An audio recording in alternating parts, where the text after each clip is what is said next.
আসসালামু আলাইকুম সুপ্রিয় শিক্ষার্থী বন্ধুরা, আশা করি ভালো আছো। আজকে আমি নিয়ে এসেছি বরিশাল বোর্ড 2025 সালে যে ট্যাগ কোশ্চেনটি এসেছিল, ওই ট্যাগ কোশ্চেনটি আজকে আমরা সমাধান করব। প্রথমে আমরা দেখি, money is a must for our life. এই বাক্যতে ভার্ব, মেইন ভার্ব এবং অক্সিলারি ভার্ব একটাই, ইজ রয়েছে। তো যেহেতু এখানে ইজ রয়েছে, এই ইজটা আমরা বাক্যের শুরুতে, আমরা ট্যাগ কোশ্চেনের শুরুতে দিব। এই বাক্যটির মধ্যে নেগেটিভ কোনো ওয়ার্ড নেই, তার মানে বাক্যটি হচ্ছে অ্যাফার্মেটিভ বাক্য। এই কারণে আমরা অ্যাফার্মেটিভ বাক্য হলে আমরা অক্সিলারি ভার্বের সাথে নট এর সংক্ষিপ্ত রূপ দিব। এরপরে আমরা সাবজেক্টের প্রোনাউন দিব, মানে মানে এই শব্দটির প্রোনাউন হচ্ছে ইট, তাহলে ইজেন্ট ইট। তাহলে আমাদের ট্যাগ কোশ্চেনটি হয়ে গেল ইজেন্ট ইট। এরপরে আমরা 2 নম্বরে যাব, যে one can do almost nothing without it. ইয়া ছাড়া একজন ব্যক্তি একেবারে কিছু করতে পারে না বললেই চলে। তাহলে এখানে আমাদের মডাল অক্সিলারি ভার্ব রয়েছে ক্যান। এখানে ডু হচ্ছে মূল ভার্ব আর ক্যান হচ্ছে অক্সিলারি ভার্ব। তাহলে আমরা খেয়াল করব অক্সিলারি ভার্ব কোনটা রয়েছে সেটার দিকে আমরা খেয়াল করব। তাহলে ক্যান এখানে যেহেতু রয়েছে, আমরা প্রথমে এখানে ক্যান ইউজ করব। এরপরে বাক্যটার মধ্যে যেহেতু নাথিং শব্দ রয়েছে, এই কারণে বাক্যটা হচ্ছে নেগেটিভ বাক্য, এই জন্য আমরা ট্যাগ কোশ্চেনে নট ইউজ করব না। এরপরে সাবজেক্ট রয়েছে ওয়ান, ওয়ানের প্রোনাউন ইউজ করতে হবে। ওয়ান থাকলে আমরা ওয়ানও বসাতে পারবো, অনেক সময় দে বসানো যায়, সেক্ষেত্রে আমরা এখানে ওয়ান বসিয়ে দিই, ওয়ান। তাহলে ক্যান ওয়ান, এখানে নট বসে নাই, কারণ হচ্ছে বাক্যটি হচ্ছে নেগেটিভ। এরপরে আমরা দেখব এখানে but money can bring hardly happiness. এখানে ক্যান রয়েছে অক্সিলারি ভার্ব হিসেবে এবং ব্রিং হচ্ছে মেইন ভার্ব। এই কারণে আমরা এই ক্যান, এই অক্সিলারি ভার্বটা ট্যাগ কোশ্চেনের শুরুতে নিয়ে যাব। বাক্যের মধ্যে আমরা দেখব যে নেগেটিভ কোনো ওয়ার্ড আছে কিনা।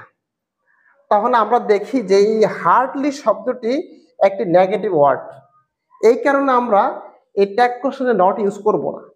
এরপরে আমরা সাবজেক্ট মানি রয়েছে, এই মানি শব্দটির প্রোনাউন হচ্ছে ইট, আমরা এখানে ইট ইউজ করব। এরপরে আমরা দেখব যে 2 নম্বরে, what do you need most to be happy. সুখী হওয়ার জন্য সবচেয়ে বেশি তোমার যেটা দরকার ইজ কন্টেনমেন্ট, আত্মতৃপ্তি। তাহলে এই বাক্যের মধ্যে ইজ হচ্ছে ভার্ব, মানে ইজ এখানে অক্সিলারি ভার্ব হিসেবে, এখানে মূল ভার্ব হিসেবে রয়েছে।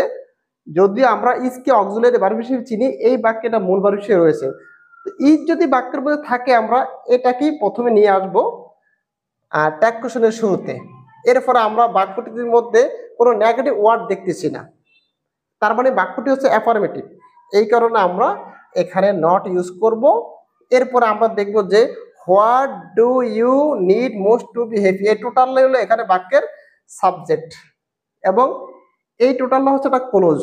ক্লোজের প্রোনাউন হিসেবে আমরা এখানে ইট ইউজ করব, মানে সুখী হওয়ার জন্য what do you need most to be happy, সুখী হওয়ার জন্য সবচেয়ে বেশি তোমার যেটা দরকার সেটা হচ্ছে কন্টেনমেন্ট।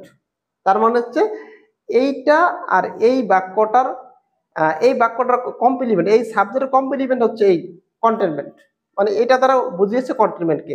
তার মানে এই টোটাল ক্লোজ, এটার প্রোনাউন হচ্ছে ইট। এরপরে আমরা দেখব দ্যাটস হোয়াই, এই কারণে a few people lead a happy life. এখানে মূল ভার্ব হিসেবে রয়েছে লিড। যদি মূল ভার্বের প্রেজেন্ট ফর্ম থাকে, যদি এর সাথে এস বাই এস না থাকে, আমরা এখানে ডু ইউজ করব। এখানে লিড শব্দটি মূল ভার্বের প্রেজেন্ট ফর্মে রয়েছে এবং এখানে সাবজেক্ট প্লুরাল, এখানে আমরা এখানে ডু ইউজ করব। এবং এই বাক্যের মধ্যে নেগেটিভ কোনো ওয়ার্ড নেই। আমরা জানি যে যদি কোনো বাক্যে ফিউ অথবা শুধু লিটেল থাকে, তাহলে ওই ওয়ার্ডটি হচ্ছে নেগেটিভ, তখন আমরা এখানে নট ইউজ করি না ট্যাগ কোশ্চেনে। কিন্তু এখানে যদি এ ফিউ থাকে বা এ লিটল থাকে, তাহলে আমরা ধরে নিব যে বাক্যটি হচ্ছে অ্যাফার্মেটিভ। এ ফিউ থাকলে আমরা ট্যাগ কোশ্চেনে নট ইউজ করব, এ লিটল থাকলেও ট্যাগ কোশ্চেনে আমরা নট ইউজ করব। কিন্তু শুধু ফিউ বা শুধু লিটল থাকলে ট্যাগ কোশ্চেনে নট ইউজ করব না। সেক্ষেত্রে যেহেতু এখানে এ ফিউ রয়েছে, তাহলে আমরা এখানে ডুর পরে একটা নট বসিয়ে এটাকে করতে ডোন্ট, ডোন্ট আমরা করেছি। এরপরে এখানে এ ফিউ পিপল অনেক মানুষ, অনেকজন মানুষ আর কি, অল্প সংখ্যায় অল্প তবে একের অধিক মানুষ। এই কারণে আমরা এ ফিউ পিপল এটার প্রোনাউন আমরা নিব দে। তাহলে এইভাবে আমরা এই ছকগুলা করেছি।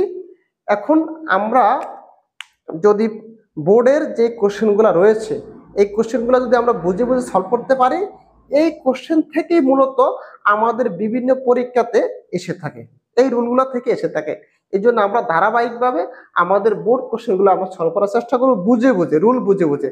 তাহলে কিন্তু আমরা আর কোনো সমস্যায় পড়বো না। তো সবাইকে ধন্যবাদ। আল্লাহ হাফিজ।